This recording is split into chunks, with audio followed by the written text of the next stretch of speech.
Hi guys, JT here, and here's my video on the review of the Singapore Grand Prix. I've just watched this race and I thought it was a very good race. This is why I like Singapore. It's a very good race, favourite of mine. And basically, it all started from the very beginning, even when the lights didn't even go out, because you had Rosberg having troubles with the steering wheel and glitches and all that when the cars won the grid, complaining of that just before the race as well. So I was thinking, I think Mercedes can easily sort that out. And then they go on their parade lap, and then Kobayashi stops. I think it was engine power unit or something like that went on his car, something like that. As you can see, probably caught fire as well. And then by the time he got to the grid, well, actually Rosberg didn't even get off the grid as well. I forgot about that. And so they all set off. Lights go out, and then it was just manic from there. We had very good battling as well. Brilliant battle from the McLarens. I'm literally like sitting in front of this telly, like just going absolutely crazy, and there's so much coming on the screen. See you later. And then I'm just like going like I didn't even want to look at the telly. As you can see, I follow McLaren, and it wasn't nice for me to see. But pleased that they both got out of there. Got really nose as well. Apologise for that.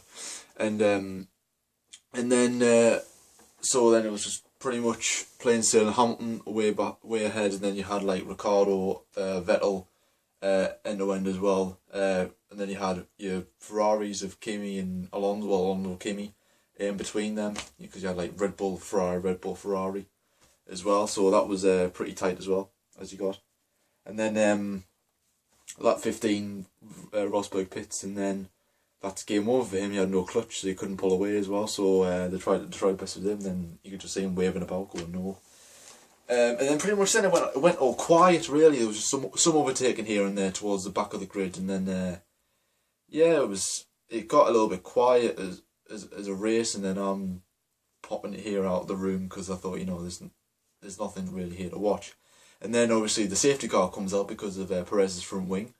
That was a bit dramatic. He's seen, I think it was Suthill went into him, caught him, he went flying, and then that was that. And then you had, so then safety car came out, and that pretty much bunched up the field as well. Then you had a strategy problem, I think Hamilton did. I think it was, he was on the super soft tyres, and he had to change because he'd only been on the super softs, and you have to change it to the softs. You have to use both compound of dry tyres. And then you had behind him, you had Vettel on softs, Ricciardo, Alonso, Kimi all on softs, so obviously they have the speed advantage then.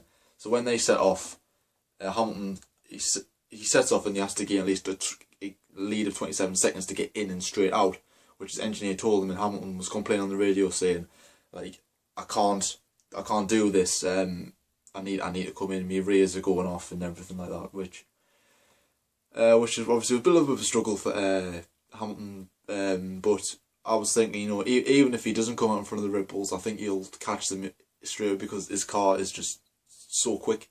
Same with Rosberg. Even if he didn't even retire, I think there would be a very good battle for those two if Rosberg didn't retire. But and then Hamilton comes in, Vettel goes out in front of him. It was a close between him and Ricciardo thinking he can get him, and I thought he was actually going to get him because Hamilton got away slowly. But then he just found pace, and then he overtook Vettel, and that was that. Commiserations for Sauber as well. I thought they were going to have a very strong race. Both their cars were tired as well. I feel sorry for them. It's a shame to see Sauber in the position they are now. Like, I remember when they were having podium after podium in 2012, 2013, they went off a bit, then sort of picked up the pace towards the end of the season, and then now they're just obviously financial trouble, which I sort of, like Lotus, I sort of predicted this was going to happen, but I didn't think they wouldn't score any points. I thought it wasn't going to be as this bad, but no, I feel sorry for Sauber. I hope they do find something for next season as well. And obviously Button as well. He had a strong race. He was going to be my contender for driver of the day. 11th, he was up to 7th. He was challenging Bottas, and then he lost all drive and power, and his car switched off. He got to go in a game, but then it just went off again. So shame for Button as well. I would like to see some good points for McLaren, but maybe not this weekend. Also, as well, you had a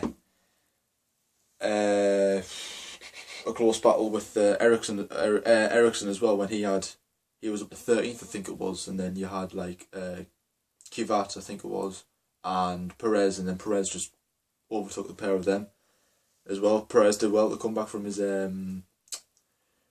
incident with Sutil, I think it was. That was a good race for him.